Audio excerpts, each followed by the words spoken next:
Hello friends, I hope आप लोग बढ़िया होंगे और ठंडी के मौसम को एंजॉय कर रहे होंगे। जैसा कि हम इस वीडियो में आप लोगों से अपने जीवन का सबसे बुरा दिन डिस्कस करने जा रहे हैं। जो मेरे जीवन का सबसे बुरा दिन था 16 जनवरी 2024। चलिए बात करते हैं कि इस दिन मेरे साथ क्या घटना घटित हुई थी। वो इस वीडियो में आप लोगों से पूरी जर्नी डिस्कस करेंगे और उसके बाद मैंने क्या क्या अचीवमेंट प्राप्त किए वो भी इस वीडियो में आप लोगों से डिस्कस करेंगे। सबसे पहले बात करते हैं कि मैं 22 जुलाई 2023 को अपना घर परिवार छोड़ के सब कुछ प्रयागराज के लिए प्रस्थान करता हूं।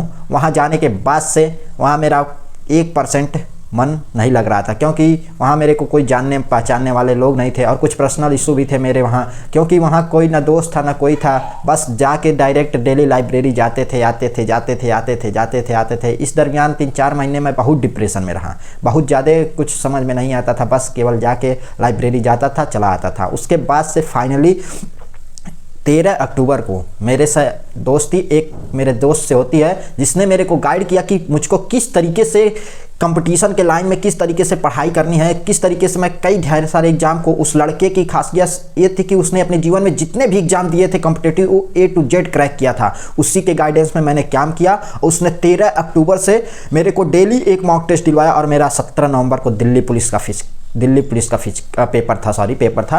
उसके बाद से मैंने 13 अक्टूबर से कंटिन्यू 15 नवंबर तक डेली एक मॉक टेस्ट रिवीजन करना और उसमें जो भी क्वेश्चन गलत होते थे मेरा दोस्त उसको A to Z बहुत अच्छे से एक्सप्लेन करके समझाता था। और वो मेरे को उस एक महीने के दरमियान इतना गाइड किया कि मेरे अंदर एक बहुत ज़्यादा इंप्रूवमेंट हुआ। उसके बाद से मेरा एग्जाम 17 नवंबर को मेरे होम डिस्ट्रिक्ट गोरखपुर में होता है। मैं एग्ज़ाम देने जाता हूँ और एग्ज़ाम दे के निकलता हूँ। अंदर से उतना कॉन्फिडेंस नहीं रहता, लेकिन मैं जानता था कि इस एग्ज़ाम को क्वालिफाई कर लूँगा। लेकिन कहते हैं जब तक रिजल्ट नहीं आता है तब तक अंदर से उतना कॉन्फिडेंस नहीं आता। उसके बाद से 7 दिसंबर को आंसर की आती है, 70 क्वेश्चन सही होते हैं। फिर भी डाउट था कि होगा कि नहीं होगा। फाइनली 31 दिसंबर को मेरा रिजल्ट आता है और उस रिजल्ट में मेरा नाम रहता है। उसके बाद से मैं इसके लिए इतना खुश था कि मैं आप लोगों से एक्सप्लेन नहीं कर सकता हूँ, क्योंकि मेरे 3-4 महीने की कड़ी मेहनत का रिजल्ट मिल चुका था। उसके बाद से मेरा लेकिन उससे ज़्यादा बुरी खबर ये थी कि उसके मात्र 13 दिन बाद उसका फिजिकल करा लिया जाता है और 13 जनवरी से स्टार्ट होता है और मेरा फिजिकल 16 जनवरी 2024 को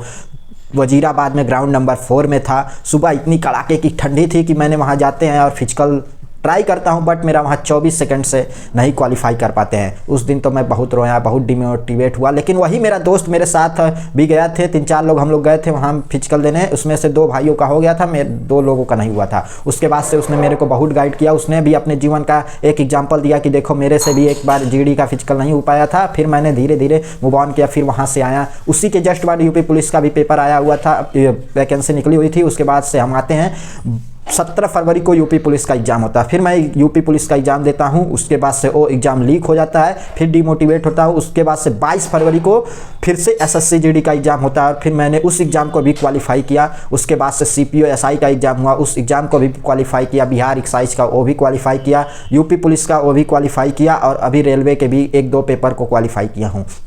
चलिए बात करते हैं कि मैं क्यों इतना डिमोटिवेट हुआ था, क्योंकि मेरी मेहनत इतना ज़्यादा थी उस एग्ज़ाम के लिए और मैं दिल्ली पुलिस को दिल दे बैठा था। इस तरीके से जैसे लोगों की एक मोहब्बत होती है, उसी तरह मेरी मोहब्बत दिल्ली पुलिस हो गई थी। उसके बाद से मैंने उसको अपना जी जान, लेकिन कहते हैं ना जो नसीब में रहता है वही होके रहता है। उसके बाद से मैंने उसके लिए डिमोटिवेट हुआ था, लेकिन फिर धीरे धीरे मूव ऑन हुआ। उसके बाद ढेर सारे कई वीडियो निकले, उसमें से यूपी पुलिस का एग्ज़ाम अभी लगा हुआ है। देखते हैं आगे क्या होता है, अभी उसका फिजिकल होना बाकी है। दोस्तों इस तरीके से आप लोग अपने जीवन में अगर कई भी ढेर सारी कठिनाइयाँ आती भी होंगे तो कभी डिमोटिवेट नहीं होइएगा, क्योंकि जानते हैं हर बुरे समय के बाद एक अच्छा समय जरूर आता है। तो दोस्तों इस तरीके से आप लोग मेहनत करते रहिए और अच्छे से अपने एग्ज़ाम को क्वालिफाई करिए। इस दरमियान मैं एक इंसिडेंट आप लोगों से बताना भूल गया कि मैंने SSC GD का फाइनल मेरिट आउट हुआ हूँ अभी जस्ट। उसके बाद से मेरा फिजिकल हुआ, मेडिकल हुआ, 2-3 बार डेट एक्सटेंड कराने के बाद से, लेकिन फाइनल मेरिट आउट उसमें भी हो गया। CPO SI का फिजिकल था, उसके जस्ट पहले मेरा तबीयत खराब हो जाता, 10 दिनों तक हॉस्पिटल में एडमिट था। उसके बाद से फिर से वहाँ से डिस्चार्ज हुआ, लेकिन फिर से मूव ऑन हुआ। धीरे धीरे इस समय अपने ट्रैक पे हूँ, आगे देखते हैं कि रिजल्ट क्या रहता है। दोस्तों अगर इस तरीके से अपने जीवन में आप लोग कभी